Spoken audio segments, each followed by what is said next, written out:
नमस्कार, जनप्रवाद सुपरफास्ट में आपका स्वागत है। मैं हूं हेमेंद्र सिंह। नजर डालते हैं आज की सुर्खियों पर।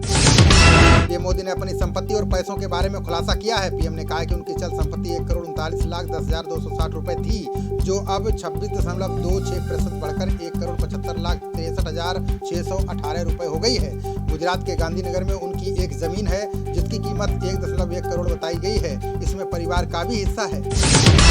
देश के 11वें राष्ट्रपति और महान वैज्ञानिक डॉक्टर APJ अब्दुल कलाम की जयंती पर देश के कई दिग्गजों ने श्रद्धांजलि दी है। पीएम मोदी, गृह मंत्री अमित शाह, रक्षा मंत्री राजनाथ सिंह से लेकर अन्य कई केंद्रीय मंत्रियों ने मिसाइल मैन को याद किया। पीएम ने कहा कि भारत राष्ट्रीय विकास के प्रति उनके योगदान को कभी नहीं भूल सकता।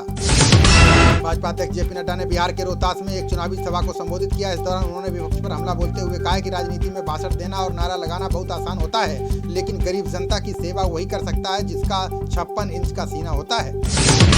भाजपा नेता कैलाश विजयवर्गीय ने पश्चिम बंगाल की ममता सरकार पर जमकर हमला बोला है। उन्होंने कहा है कि सीएम ममता बांग्लादेश के शूटर बुलाकर हमारे कार्यकर्ताओं को मरवा रही हैं। उन्होंने कहा कि ये केवल आरोप नहीं है, मेरे पास इसके सबूत हैं। उन्होंने कहा कि मामले की CBI जांच होने पर इसके सबूत अपने आप मिल जाएंगे।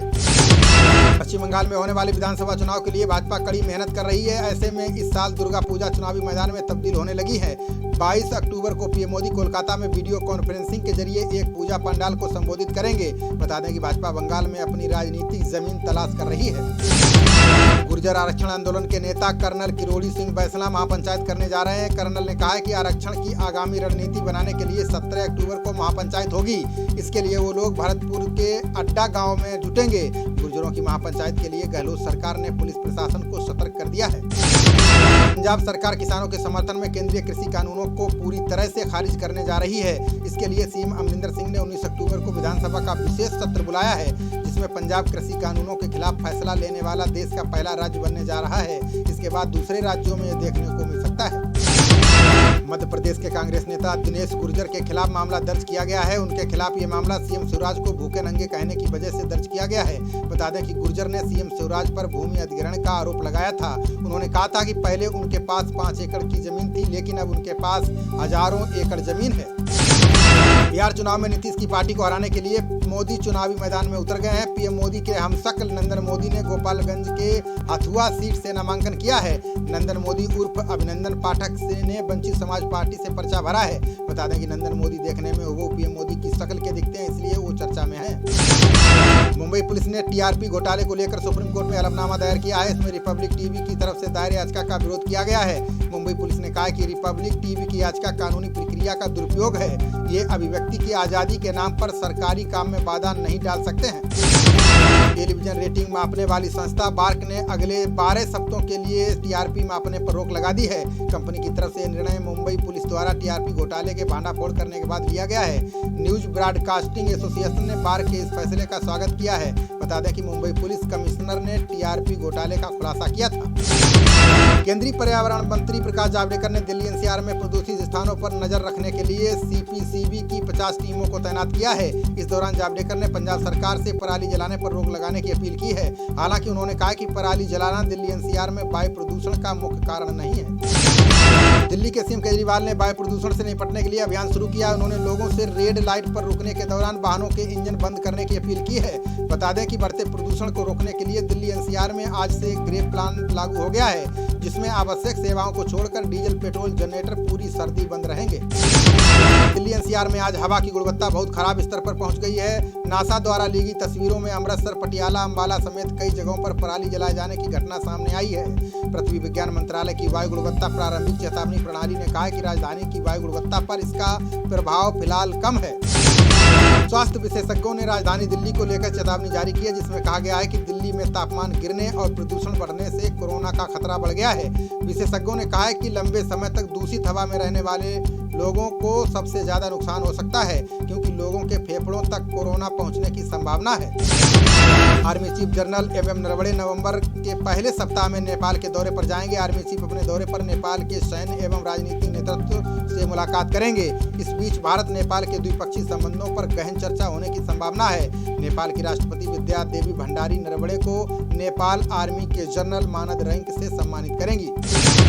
नेपाल के प्रधानमंत्री ओली और पार्टी अध्यक्ष प्रचंड घूस लेने के मामले में बुरी तरह से गिरते नजर आ रहे हैं। नेपाल के पूर्व CM बाबूराम भट्टाराई ने नेपाली कम्युनिस्ट पार्टी और विपक्षी नेपाली कांग्रेस के कई शीर्ष नेताओं पर आरोप लगाया है। उन्होंने कहा है कि चीनी कंपनी से बूढ़ी गंडकी हाइड्रो पावर प्रोजेक्ट के लिए 9 अरब रुपए बतौर घूस लिए गए हैं। नेपाल के प्रधानमंत्री केपी शर्मा ओली ने अपनी कैबिनेट में फेरबदल कर दिया है। उन्होंने उप प्रधानमंत्री ईश्वर पोखरेल से रक्षा मंत्रालय का कार्यभार वापस ले लिया है। अब प्रधानमंत्री ओली खुद इस मंत्रालय की जिम्मेदारी संभालेंगे।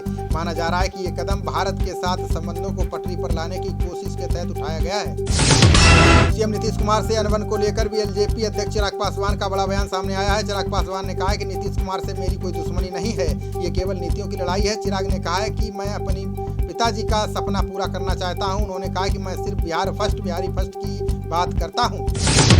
कांग्रेस नेता उदित राज ने योगी सरकार द्वारा कुंभ मेले पर किए जाने वाले खर्च को लेकर निशाना साधा है। उन्होंने कहा कि राजनीतिक शक्तियों को धर्म से अलग रखना चाहिए। वहीं भाजपा ने कहा है कि दुनिया भर के लाखों लोग जिस कार्यक्रम में शामिल होते हैं उस पर किसी को टिप्पणी नहीं करना चाहिए। कांग्रेस नेता उदित राज के बयान की अखिल भारतीय हिंदू महासभा के राष्ट्रीय अध्यक्ष स्वामी चक्रपाणी महाराज ने कड़े शब्दों में निंदा की है। उन्होंने कहा कि उदित राज का बयान कांग्रेस की हिंदू विरोधी सनातन विरोधी सोच का प्रतीक है। उन्होंने कहा कि जैसे शीर्ष नेता होते हैं वैसा ही मूल होता है। सुप्रीम कोर्ट ने बहू के पक्ष में आज एक ऐतिहासिक फैसला सुनाया है। शीर्ष अदालत ने कहा कि घरेलू हिंसा अधिनियम के तहत बहू को अपने पति के माता पिता के घर में रहने का अधिकार है। जस्टिस अशोक भूषण की अध्यक्षता वाली पीठ ने तरुण बत्रा मामले में 2 न्यायाधीशों की पीठ के फैसले को पलट दिया है। अभिनेता विवेक ओबराय के बेंगलुरु घर पर पुलिस ने छापेमारी की। बेंगलुरु पुलिस ने आज दोपहर 1 बजे छापेमारी की शुरुआत की। बताया जा रहा है कि ये छापेमारी विवेक ओबराय के साले आदित्य अलवा के मामले में की जा रही है। बेंगलुरु पुलिस सर्च वारंट लेकर विवेक ओबराय के जुहू स्थित घर की भी तलाशी ले रही है। यूपी के हाथरस कांड को लेकर सुप्रीम कोर्ट में सुनवाई हुई, जिसमें यूपी सरकार ने पीड़ित परिवार को दी गई सुरक्षा की जानकारी दी। वकील इंदिरा जयसिंह ने अपील करते हुए कहा है कि परिवार को केंद्रीय एजेंसी से सुरक्षा की जानी चाहिए। पीड़िता के परिवार ने मांग की है कि मामले का ट्रायल दिल्ली में किया जाए। कोर्ट ने फैसला सुरक्षित रख लिया है। हाथरस मामले में यूपी सरकार द्वारा गठित एसआईटी ने अपनी जांच पूरी कर ली है। इस मामले में एसआईटी 17 अक्टूबर को सरकार को अपनी रिपोर्ट सौंपेगी। बता दें कि हाथरस कांड में आनन फानन में युवती का अंतिम संस्कार किया गया था, जिस पर काफी विवाद हुआ था। सुप्रीम कोर्ट ने सीपीआई सांसद बिनॉय विश्वम द्वारा दायर याचिका पर केंद्र, गूगल, अमेजन और व्हाट्सएप को नोटिस जारी किया है। याचिका में आरोप लगाया गया है कि अधिकारी भारत में डाटा संग्रहित करने की अनिवार्यता के बिना व्हाट्सएप को यूपीआई भुगतान शुरू करने की अनुमति दे रहे हैं। याचिका में लेन देन का डाटा सुरक्षित करने की भी मांग की गई है। रेलवे ने दिवाली, छठ और दुर्गा पूजा जैसे त्योहारों को लेकर पूजा स्पेशल ट्रेन चलाने का फैसला किया है, जिसमें समस्तीपुर रेल मंडल से चलने और गुजरने वाली 21 ट्रेनें शामिल हैं। वहीं पटना राजेंद्र नगर टर्मिनल और पाटलिपुत्र स्टेशन से करीब 10 ट्रेन चलेंगी। ये सभी ट्रेन 20 अक्टूबर से 30 नवंबर तक चलेंगी। 3 नवंबर को अमेरिका में होने वाले राष्ट्रपति पद चुनाव को लेकर एक सर्वेक्षण में बड़ा खुलासा हुआ है। सर्वे में बताया गया कि राष्ट्रपति चुनाव में भारतीय अमेरिकियों के 72% हिस्से का जुड़ाव डेमोक्रेटिक पार्टी के जो बिडेन के साथ है। उनका रिपब्लिकन पार्टी की ओर स्थानांतरित होने के बहुत कम संकेत मिल रहे हैं। बिहार विधानसभा चुनाव से बड़े राजनेताओं के बेटे बेटियों और रिश्तेदारों को टिकट दिए जाने का क्रम जारी है। इसी कड़ी में शत्रुघ्न सिन्हा के बेटे लव सिन्हा को टिकट दिया गया है। कांग्रेस ने शत्रुघ्न सिन्हा के बेटे लव सिन्हा को बांकीपुर सीट से अपना उम्मीदवार बनाया है। बांकीपुर से लव सिन्हा के सामने प्लूरल्स पार्टी की पुष्पम प्रिया चुनाव लड़ रही हैं। अमेरिकी राष्ट्रपति ट्रंप ने चीन को लेकर बड़ा दावा किया है। ट्रंप ने कहा है कि चीन ने दुनिया में कोरोना फैलाया है। इसमें ट्रंप प्रशासन ही उसे जवाबदेह बना सकता है। अगर मैं अमेरिकी राष्ट्रपति नहीं बन पाया तो चीन 20 दिनों के अंदर ही अमेरिका पर हमला कर सकता है। यहाँ तक कि वो अमेरिका पर कब्जा करने की मंशा बना रहा है। कांग्रेस ने बिहार चुनाव में प्रचारकों की लिस्ट में महाराष्ट्र के नेता संजय निरुपम को स्टार प्रचारक बनाया है। प्रचारकों में निरुपम का नाम देखने के बाद दिल्ली से लेकर महाराष्ट्र और बिहार कांग्रेसी नेता आश्चर्यचकित हैं। बताया जा रहा है कि कांग्रेस ने बीजेपी नेता फडणवीस को काट के लिए निरुपम को बिहार में उतारा है। रेलवे बोर्ड के चेयरमैन और सीईओ बीके यादव ने रेगुलर ट्रेनों पर घोषणा की है। बीके यादव ने कहा है कि देश में जब तक कोरोना की स्थिति सुधरती नहीं है तब तक रेगुलर ट्रेनों का संचालन शुरू नहीं होगा। इसके साथ ही अभी पैसेंजर ट्रेनों के संचालन पर भी रोक जारी रहेगी। हालांकि रेलवे ने 400 से अधिक एक्सप्रेस ट्रेनें चला दी हैं। महाराष्ट्र में मंदिर खोलने को लेकर शिवसेना नेता संजय राउत ने राज्यपाल पर निशाना साधा है। संजय राउत ने कहा है कि हमारे संविधान में राष्ट्रपति, प्रधानमंत्री और राज्यपाल के पदों की प्रकृति धर्मनिरपेक्ष है। हिंदुत्व हमारे हृदय और व्यवहार में है, लेकिन देश संविधान के आधार पर कार्य करता है, जिसकी प्रकृति में धर्मनिरपेक्षता है।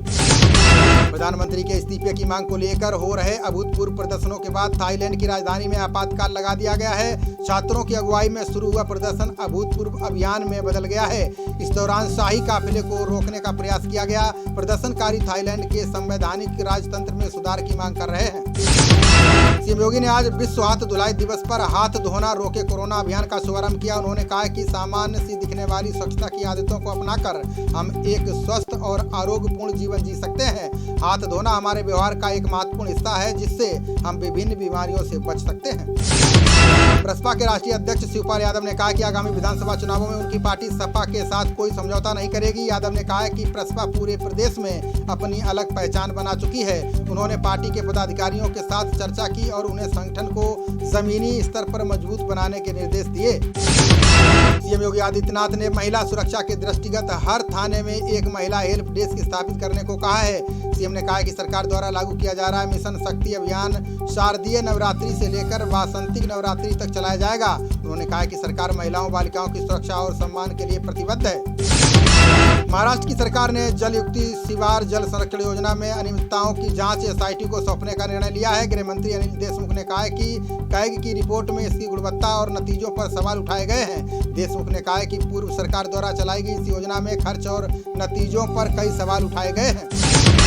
कृषि भवन के पास नए कृषि कानूनों के खिलाफ प्रदर्शन कर रहे 70 से ज्यादा लोगों को पुलिस ने हिरासत में ले लिया है। पुलिस ने बताया कि मध्य दिल्ली के कृषि भवन पर 70 से ज्यादा लोग जमा हुए थे। इससे पहले कि वे अपना प्रदर्शन शुरू करते उन्हें हिरासत में ले लिया गया। पुलिस ने बताया कि उन पर आगे की कार्रवाई की जाएगी।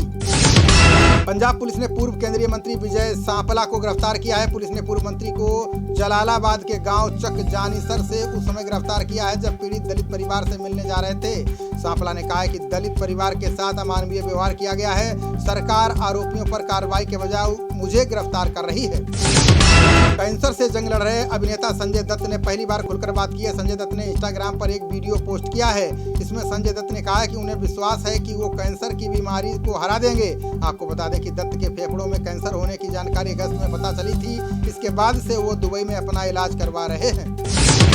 गौतम बुद्ध नगर की नॉलेज पार्क पुलिस ने अवैध खनन में 3 लोगों को गिरफ्तार किया है। पुलिस ने गुलाबली गांव के पास से तीनों को कब्जे से अवैध असलाह और रेत से भरे ट्रक बरामद किए हैं। पुलिस आयुक्त आलोक सिंह ने बताया कि खनन माफिया संजय के बेटे सोनू समेत राजकुमार और संजय को गिरफ्तार किया गया है। देश में आज से खुले सिनेमा हॉल पर आंध्र प्रदेश सरकार ने बड़ा फैसला लिया है। रेड्डी सरकार ने कहा कि आंध्र प्रदेश में सिनेमा हॉल और मल्टीप्लेक्स खोलने पर प्रतिबंध जारी रहेगा। इन्हें खोलने पर बाद में विचार किया जाएगा। हालांकि केंद्र ने अनलॉक 5 के तहत आज से आधी क्षमता के साथ सिनेमा खोलने की छूट दी है। हिमाचल के विधानसभा अध्यक्ष विपिन सिंह परमार को कोरोना हो गया है। इसकी जानकारी विधानसभा अध्यक्ष ने खुद ट्वीट कर दी है। साथ ही उन्होंने संपर्क में आने वाले लोगों को कोरोना टेस्ट कराने की सलाह दी है। इसके साथ ही परमार ने खुद को आइसोलेट कर लिया है। बता दें कि परमार से सीएम जयराम को भी कोरोना हो चुका है। नेशनल टेस्टिंग एजेंसी ने दिल्ली यूनिवर्सिटी की यूजी प्रवेश परीक्षा का परिणाम घोषित कर दिया है। छात्र छात्राएं अपना रिजल्ट एनटीए की आधिकारिक वेबसाइट पर देख सकते हैं। बता दें कि दिल्ली यूनिवर्सिटी की प्रवेश परीक्षा का आयोजन 6 से 11 सितंबर के बीच हुआ था। इसी परीक्षा में 2,20,000 छात्रों ने हिस्सा लिया था। राजस्थान लोक सेवा आयोग के नवनियुक्त चेयरमैन भूपेंद्र सिंह यादव ने चार्ज संभाल लिया है। कार्यभार संभालने के दौरान भूपेंद्र यादव ने कहा कि आयोग का काम समयबद्धता के साथ पूरा हो, यही उनकी पहली प्राथमिकता है। उन्होंने कहा कि कोरोना काल में लंबित भर्तियों को पूरा करना और परीक्षाओं को कराना बड़ी चुनौती है। बिजनौर पुलिस ने बदमाशों के खिलाफ संपत्ति जब्त करने का अभियान शुरू कर दिया है। इस क्रम में बिजनौर के मन्नावर इलाके के सातिर और नामचीन बदमाश कपिल कटार की लाखों रुपए की संपत्ति जब्त की गई है। इस बदमाश पर गैंग चलाकर बड़े अपराधों को अंजाम देने का आरोप है। यूपी विधानसभा 2022 चुनाव की तैयारियों में जुटी मिशन मोदी टीम ने युवाओं को अहम जिम्मेदारी देनी शुरू कर दी है। बिजनौर के कान्हा फार्म हाउस में बैठक की गई है। प्रदेश अध्यक्ष अजय दीप सिंह ने युवा नेता जुगनू चौधरी को जिलाध्यक्ष मनोनीत किया है। बांदा डीएम और एसपी ने 3 नकली खाद गोदामों पर छापा मारा। छापेमारी के दौरान लगभग 2500 बोरी नकली खाद बरामद की गई है। पुलिस ने इस दौरान 3 आरोपियों को गिरफ्तार किया है। जिलाधिकारी ने तीनों गोदामों को सील कर जांच के आदेश दिए हैं। रामपुर पुलिस को बड़ी कामयाबी मिली है। बीते दिनों थाना क्षेत्र के स्काई इलेक्ट्रॉनिक्स गोदाम से चुराए गए सामान को सिविल लाइन पुलिस ने बरामद किया है। पुलिस ने 3 आरोपियों को गिरफ्तार किया है। इनके पास से 31 फ्रिज, 10 वॉशिंग मशीन और 3 एलईडी टीवी बरामद किए गए हैं। खबरों का सिलसिला जारी रहेगा। देखते रहिए जनप्रवाद। नमस्कार।